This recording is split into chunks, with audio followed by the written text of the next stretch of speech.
This is a story titled Suicide or Give It All to My Dreams. I've lived 10 lives in the last 3.5 months.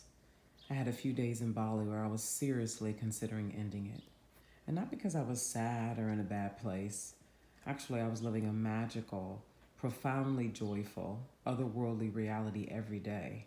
Such an odd paradox to live, yet not uncommon in my unusual world.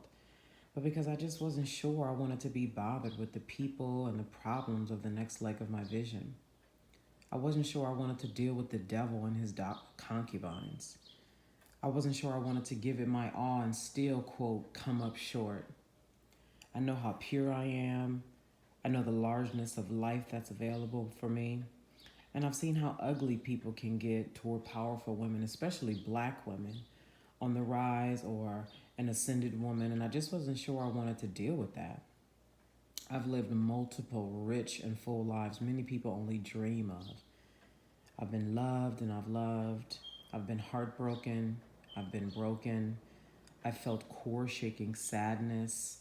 I know a life of more than enough, money and more. I've had countless experiences of deep joy and wonder that made me cry. I felt my blood boiling. I've endured the struggle of transformation in many ways and felt the exhilaration on the other side. I know true intimacy. I'm a rich and gifted human. I know what it's like to shop without looking at the price tag. That was always a dream of mine. I've had life-changing, story-worthy sex many, many times.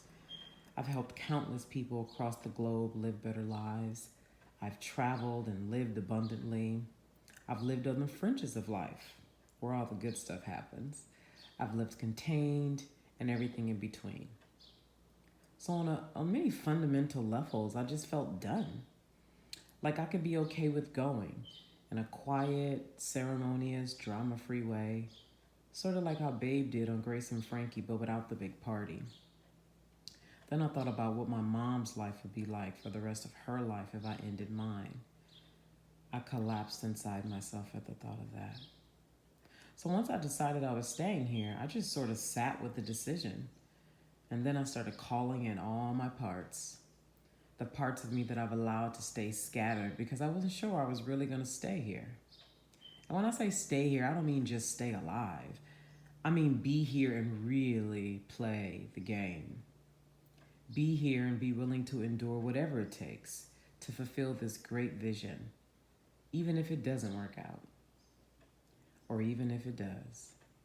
And that's just one of the 10 lives I've lived.